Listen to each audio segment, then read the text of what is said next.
Michael Flanagan lives.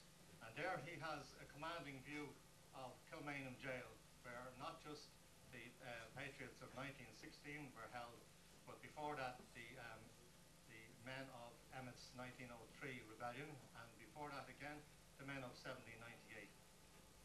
4 years ago, to commemorate the bicentenary of the 1798 rebellion, Michael brought out his book, When They Followed Henry Joy. That book was a comprehensive study of all the events and characters of the 1798 rebellion. One thing that was notable about that book is that Michael focused on some of the lesser-known characters whom he felt did not receive due recognition, the recognition they deserve. In this, his latest book, he highlights 3 of those men: James Hope, Thomas Russell, and Robert Emmet. Now, speaking of people who don't always receive the recognition they deserve, brings me neatly to our main guest tonight. Some time ago, the Nobel Peace Award was given to David Trimble and John Hume. I remember feeling at the time that it should have included also Gerry Adams.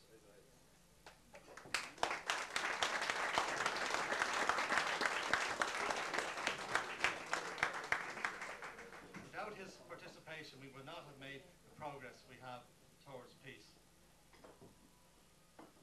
Robert Emmet, when he was being executed, said, "Let no man write my epitaph, for as no man who knows my motives dare now vindicate them, let them and me rest in obscurity and peace, and my memory in oblivion, until other times and other men can do justice to my character."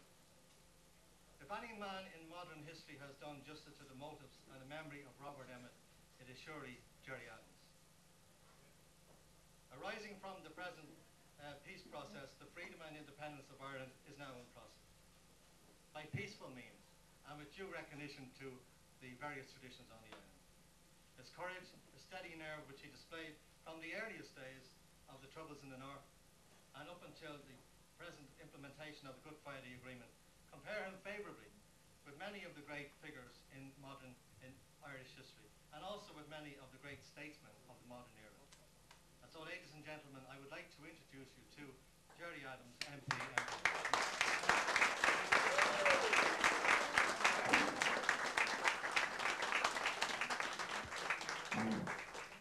Tá go han jazz agus go han flaho agus tá mai beer week deep show like agus me go han stastas is rod mai your screen agus lower starwell agus san cast shaw agus a counter shaw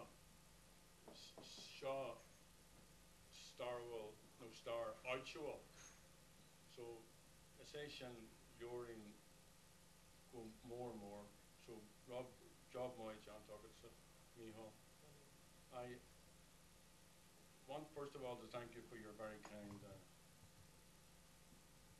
kind words, and I'm very pleased. It's always a delight to be involved in anything to do with books and book launches, and I want to recognise a couple of people here. Just probably I'll leave a lot of people out. I want to recognise Mick O'Reilly here, who's having his own troubles, and people should be supporting him.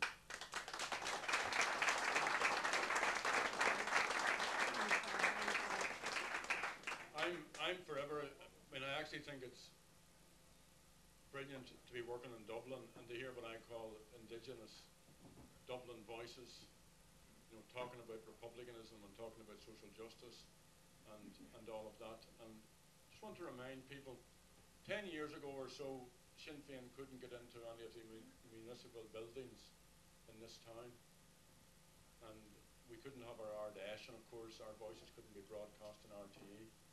And Killinarden was one community, but John Montgomery's here from Ballyfermot, and they opened up their community centre to us, I think in 1992, and we launched our peace document there. A lot of people don't know that. I mean, the actual strategy, which was later the foundation stone of all that has come since the cradle of it, was in working class Dublin. because the establishment parties, the establishment politicians, the media, all of the other opinion makers were pursuing a policy of just marginalising and censoring people. So I'm delighted to see John here. Derek Warfield, who's behind me, and you'll all excuse me if I pay a really big welcome to my old friend Emmet McTamash, who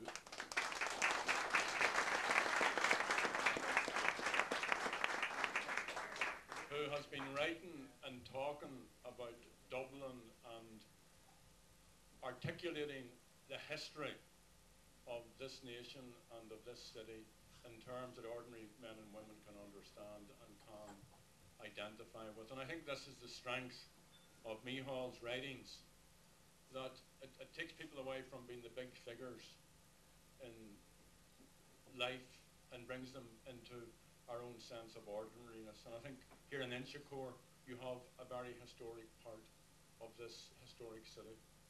I mean, we were down in St. Michael's Gardens and we were just leaving and somebody came out and asked us to go to the school. Now, the school is what was once Richmond Barracks. And Richmond Barracks is where they brought the men and women who they arrested during 1916. I think there were about 74 women among the group that were brought there, and I mean hundreds of men. And the gym of the school is where they held them. Now, two of the great sins that I think have been committed by the elite who took over this state were committed in Ballymun, where they called the towers after the leaders of 1916. And the other one, I just discovered it today in this parish, is that when the Brits left Richmond Barracks, they turned it, the local municipal authorities or whoever it was, turned it into local social housing. And then the monstrosity, which people have to live in at the moment, those flats. And I think that's, you know, you talk about Celtic Tiger, you talk about history. Any of these three men, Emmet, Hope or Russell, would turn in their graves at the thought that that's what is the social and economic product of what they were about. You know, that the great egalitarianism of the United Irish movement, founded in France in many ways, influenced by the American Revolution, growing on here in Ireland. And what it was about people being sovereign, about the people, public, the public, the clause in the word republicanism is the Latin word public or people, that the people are sovereign, the people are in charge. So this book reminds us of that, and that these people moved about these streets and were in these places. And you actually should go over to the school. And one of the alarming things about the school, how many was in the school, Angus? In 1998, there were 700 kids in that school. There are now 75. Right. And all of the teachers left because they were just broken by the inner city madness of drugs and social inequality and deprivation. And I think there's actually 4 teachers from the north in it at the minute.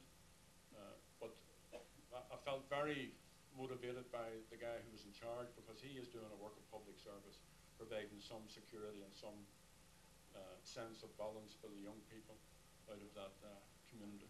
So I think Inchicore should celebrate its sense, but also should seek to bring about the type of social equality and justice that is required. The only little point of inaccuracy, I think, that is in the book is, it isn't maybe inaccuracy, it's, well, it might be just a public relations piece. It says, "It is widely believed by my father's generation that Emmet gave a long speech from the gallows in Thomas Street trying to buy time so that his friends could rescue him." And everybody knows that Republicans just give long speeches. and usually, if it's in the open air, usually go on until it rains. So congratulations, Micheál. It's a very fine job of work, and it's a pleasure for me to be with you tonight and to be associated with this lunch. Very well done. Go Garja has agus Gohan Moy, Job Moy, John.